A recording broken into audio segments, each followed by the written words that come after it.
Lights out, everybody.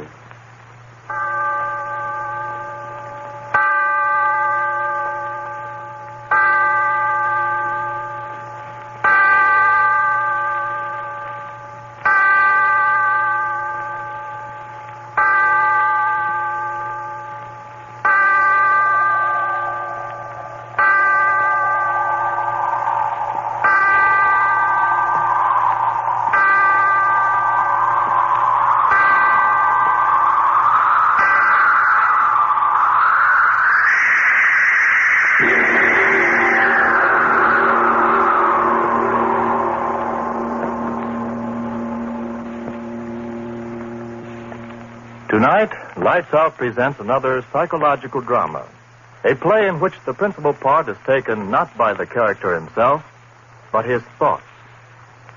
The voice you are about to hear is that of the thoughts of one Darrell Hall, accused murderer, sitting in a courtroom awaiting the return of a jury which is to decide whether he is to live or die. And as he waits, the thoughts in his mind seethe and swirl. Seethe and swirl. Guilty. Not guilty. Guilty. Not guilty. Guilty. Father in heaven, why don't I stop thinking those words? Words those jurymen are saying. He's guilty. He's not guilty. He's guilty. Not guilty. Guilty. Not guilty. No, I've got to stop thinking of what's going on in that room. The jurymen. I've got to stop thinking of them. I've got to keep my head clear. I've got to figure things out. When did all this start? Yes, I remember. That night, Wayne and I were sitting in my room, talking about dreams. I remember he said... Oh, come on, Darrell. Don't expect me to believe that one. Well, I'm certainly telling you the truth. A fellow with your imagination wasting his time teaching biology to a bunch of co-ed nitwits. No, sir, you should be writing fiction. I assure you, my dear Wayne, I've told you the truth. You're really serious? Of course I am. You actually mean that in all your life you've never had a dream? Never. Not even when you were a child? To my knowledge, I've never had a dream in all my life. Well, how do you like that? I like it very well. I close my eyes, oblivion, and then I wake up. No nightmare hangovers for me, Peg. Now, wait a minute, Darrell. Let me get this straight. You mean you've never even had a dream after, eating a Welsh rarebit at midnight or surrounding a dozen green apples or anything like that? Believe me, Wayne, I've never had a dream of any shape, form, or description in all my life. A dream to me is just a word. Something that happens to other people, but not to me. But everyone must dream. Well, perhaps. But it just so happens that my subconscious doesn't work that way. I tell you again, I have never dreamt. Well, what do you know about that? Just unbelievable, I tell you, unbelievable. Yes, that's what he said. Unbelievable. It was unbelievable that I'd never dreamt. Then after a while he went away and left me there. It was early evening. But I remember that somehow, strangely, I was very tired. I sat down in the easy chair. Oh, I was so tired. I closed my eyes. I slept. And then it happened. A strange murmuring in my head. Yes. That's how it started. A murmuring as if in warning. And then in the darkness around me, strange faces lifting and falling. White faces. Faces without hope. Their eyes full of horror. Their white, bloodless lips pleading wordlessly in a way that made the heart in me cry out in pity. And suddenly, I knew I was asleep and dreaming. Yes, dreaming for the first time in my life. And these faces I was seeing were things out of a dream. And even as I knew that, the dream was gone. Blackness. And yet I knew that I was still asleep. And I had a terrible feeling of foreboding, of a horror to come in that dream. What? How? I didn't know. But I wanted to stop sleeping. I wanted to open my eyes quickly before. And then I saw her moving slowly toward me out of the darkness that was my dream. At first, a white, wraith-like thing. And then I saw it was a woman. Yes, the body of a woman, but the face. Father in heaven, that face. Gross, unclean, thick, bestial brows, wrinkles of venery, the lecherous writhing of thin crimson lips that lifted from teeth, white and pointed, and flecked with blood. Yes, a glorious body, and a face from hell. Closer, closer to me, and then she spoke one word. You. Yes, that's what she said. Kill. And as she said it, she moved closer. Her hands went out, her eyes. In my dream, I screamed. I awoke. I remember, just at that second, the clock on the mantel began striking. 5, 6, 7. Thankfully, I counted each chime, since the hearing of it meant that I was awake out of the horror of that dream. When the clock had stopped chiming, I sat there. My one thought was, if this be dreaming, let me never dream again. I heard a sound. What was that? I sat still, afraid to move. And then I laughed. It was my own heart, still pounding with fright at what I'd seen in my first dream. Oh, why do I sit here thinking of what has been? The jury in there, they've got to hang me. Free him. They've got to hang me. Guilty. Free him. Free him. Free him. Free him. Free him. No, I mustn't think of them. Better to keep my thoughts on how it all started. Better to figure things out. Where was I? Ah, yes. Sitting there, listening to the beating of my heart, thinking of the horror of that dream. And then, suddenly, that strange, wordless murmur I had heard in my dream was whispering in my head again. Quickly as it began, it was gone. How could this be? I was awake. This was no dream. Then why had I heard that wordless entreaty? That same sound that had come from those miserable white faces that had floated before me while I slept. Why? I heard it. Sound behind me. Who? Why, yes, my friend Wayne. Must be he. Come back into the room, standing behind my chair, thinking I was asleep. I turned round and said, Wayne, is that you?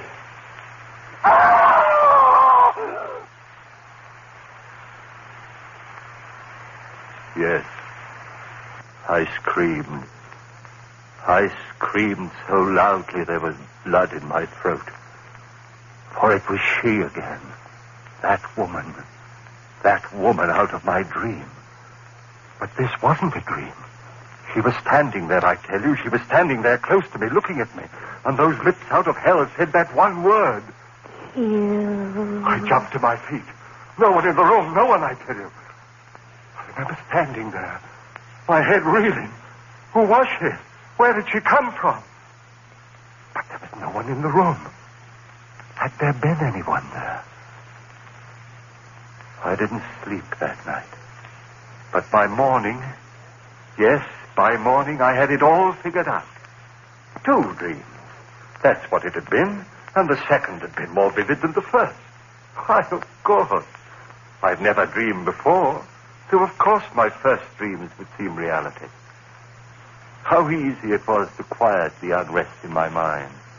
Easy to make oneself believe what one wants to believe. And yet, some measure of uncertainty remained with me. And Mary saw it in my face when I had dinner with her that night.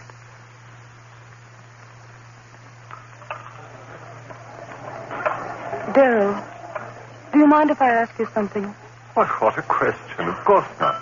Is there something wrong? You mean with the dinner? Well, you know, this is my favorite restaurant. With you, dear? Has something gone wrong at the university?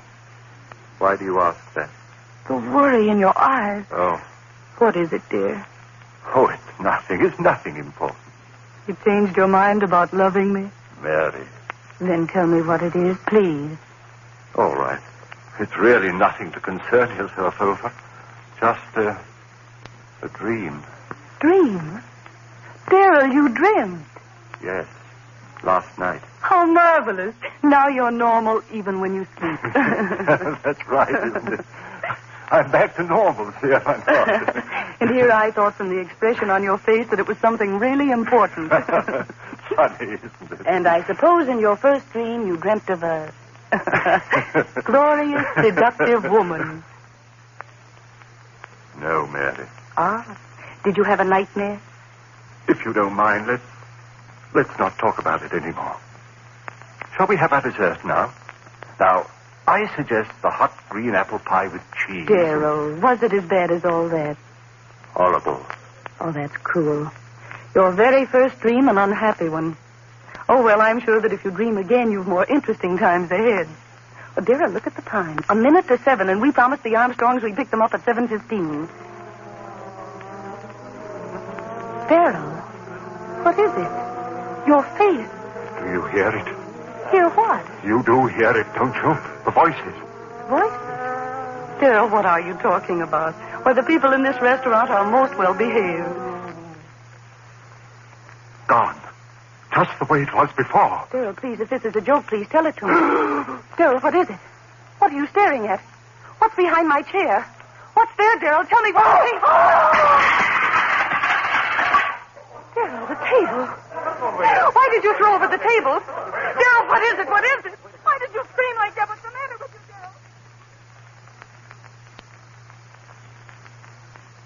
Daryl? Yes.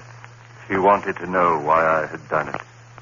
Screamed, thrown over the table. They all wanted to know. But how could I tell them? Tell them of her, standing behind Mary's chair, that thing of degradation, and those lips saying, kill. I went home. Mary thought I was overworked. No, darling, you've been working so hard. Go home and rest, dear. That's all you need, rest. Rest. What good was rest? I had to reason things out. All my life I lived with reason, and now this horror. I had to know all about it. Now I was certain it was no dream. What I had seen there in the restaurant had been no thing of sleep. Hallucination. Yes, that was it. I had been working hard. Too much work was the answer, and rest would cure that. Yes, indeed. And so I rested through the next day. It was quite dark when I awoke. The phone rang. It was Mary calling to find out how I felt. Are you sure you're all right, Daryl? Why, yes, Mary, yes, I'm fine, thank you. You sound all right. Your advice was good, dear. Apparently rest was just what I needed. Then go along back to bed. I'll talk to you tomorrow. All right, dearest. Thanks for calling. Goodbye, Daryl. Sleep well tonight. I hung up the receiver. And then the clock on the mantel behind me began striking. Always at 7. Always at 7. Always at 7. Yes, that was true. Each time it had been 7 when it had happened. And then, with the last chime of the clock, I realized it was 7 again. 7. Would I see her again? I stood there, back against the wall, waiting. So quiet, I could hear the clock ticking away the seconds. Would it happen again, this hallucination of mine? I waited. I heard no pitiful murmur of voices. Just quiet. So dark in the room, I could see the shadowy emptiness of a chair near the other wall. And then the chair was no longer empty. There was someone in it. I said, "Who's there? Answer me, who's there?" No answer. A strange darkness in the room. Deeper and deeper, I could see nothing, and then two swirling pools of flame led right, closer and closer. I stood there, I couldn't move. A rumbling began in my brain. Fear, I tell you, fear tearing at my brain, louder and louder, while those red circles of light came closer and closer. Father in heaven, what was it? What?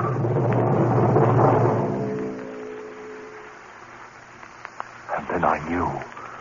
It was her eyes burning close into mine, into the brain of me, pounding one thought into me. Kill, kill, kill, kill. Why did she say that? Why? Kill whom? Why should I kill? Why should I kill? If I had known then.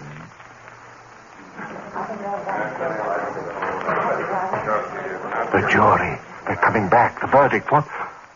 No, not yet. Still out.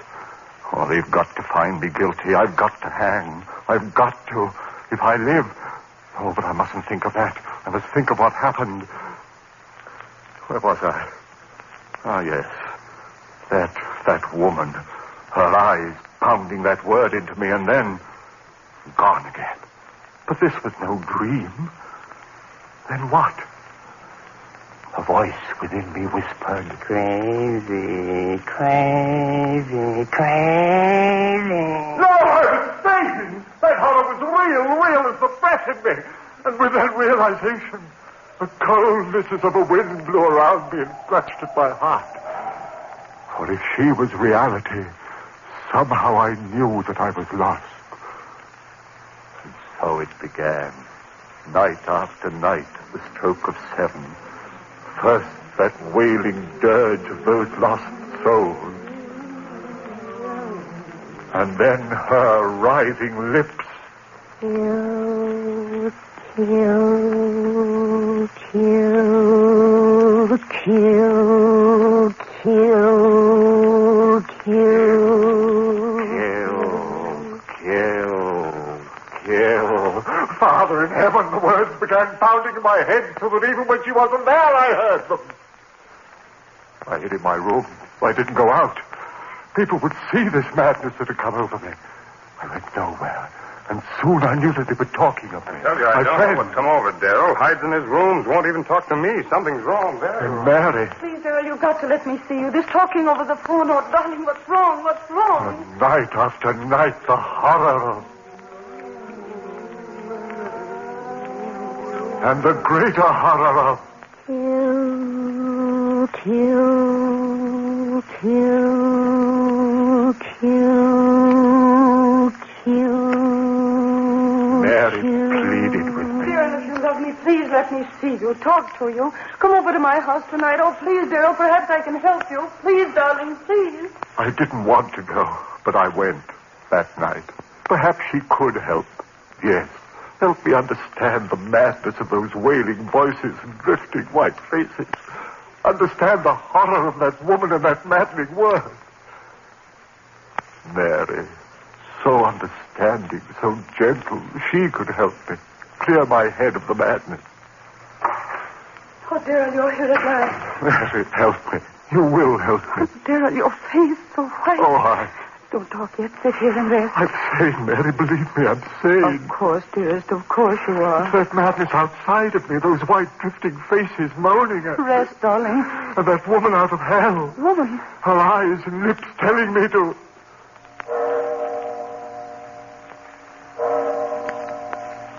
The time. What? The time. What time is it? It's 7. Darrell, what is it? I've lost track. I've got to get out of here. Darrell, don't. Wait, don't go. Too late. Darrell, what is it? Too late. Late. You hear them, don't you, Mary? I'll go call a doctor. Listen to them. Their voices are so loud tonight. Listen, Mary. Darrell, don't. There's no one here. You hear them? You must hear them. What are they saying? Louder and louder, trying to tell me something. What are you saying, you out there? What are you telling me? Darrell, stop!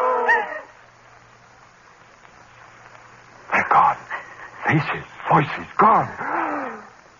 Now she'll be here. Oh, Darrell, please, you're frightening me.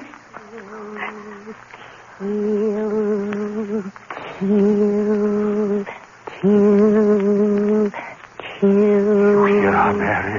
You hear her? No, Darrell, please. Louder. I hear her. Sing out of heaven, go back, I tell you. Make her stop, Mary, make her stop. Stop it. She devil, you, what do you want of me? Stop it. I can't stand it anymore. Kill.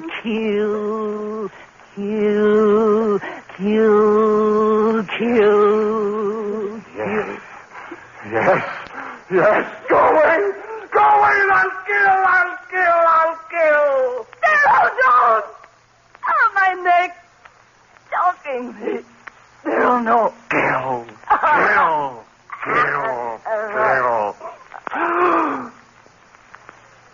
Mary.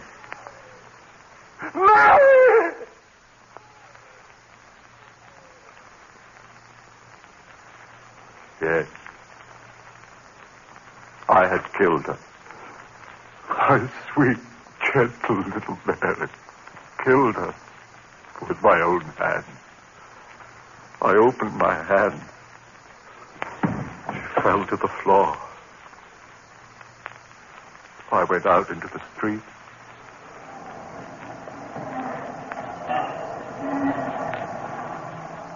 People all around me, hurrying. I was in no hurry. What that woman had wanted, I had done. I had killed. I walked all night. It didn't matter where. And in the morning, I found myself on the campus of the school, before the very building in which a class was waiting for my lecture. I went in. I walked up on the platform and looked down into their faces. I said to them, "Ladies and gentlemen, my lecture for today will be on the subject of the selective factor in the evolutionary..." I stopped. A murmur in the air. Those voices again. But it was broad daylight. I'd never heard those voices in daylight before. What did they want of me? What were they saying? There was a strangeness in their pitiful voices. Yes, like a dirge of tears and sorrow for someone. For me, yes, for me. And then her voice, laughing, triumphant. Then I understood. For the first time I understood everything. She had triumphed over me. That was why those lost souls were wailing a dirge over me. I was hers forever.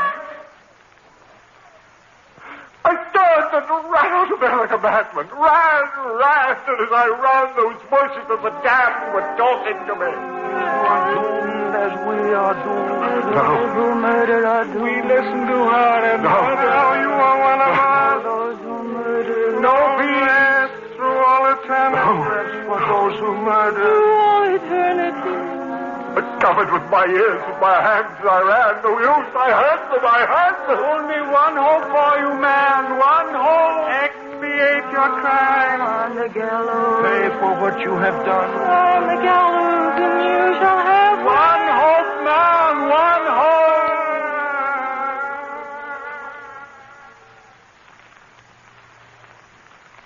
So that was it. My one hope. If I paid society for my crime, she would fail.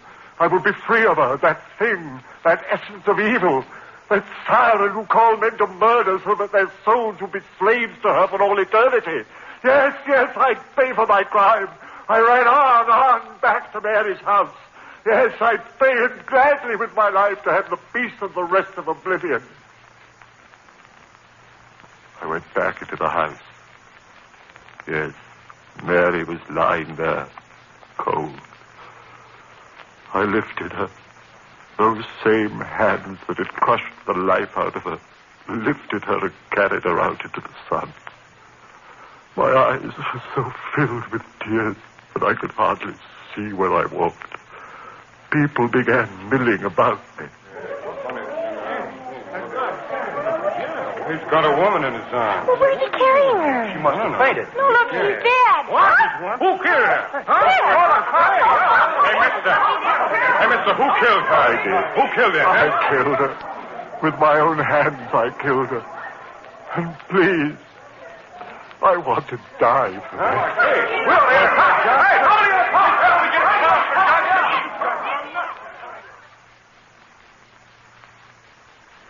And then the trial. My friends, they wanted to save me.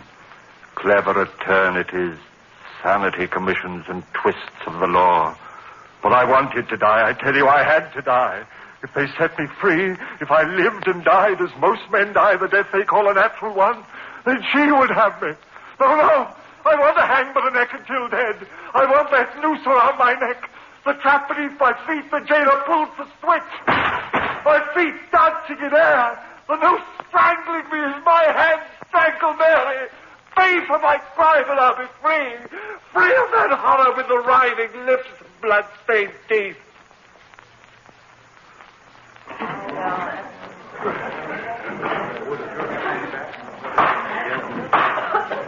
All in the court.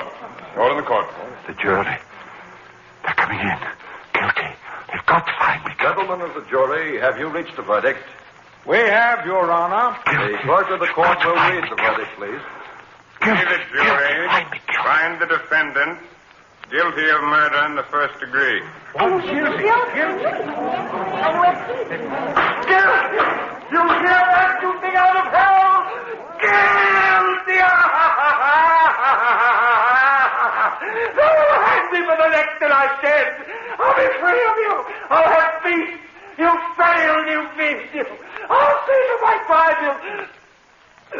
You'll never get...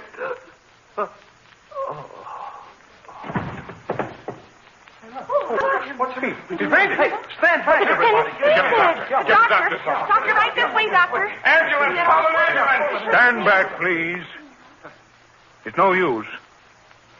This man is dead. Heart attack. Hold it.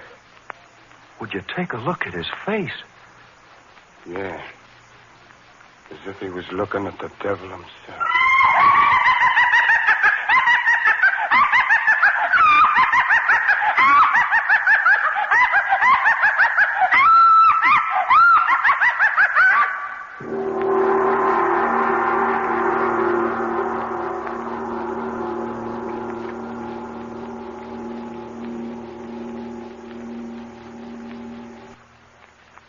Lights Out, written especially for radio by Arch Oboler, comes to you each Wednesday evening from our Chicago studios. This is the National Broadcasting Company.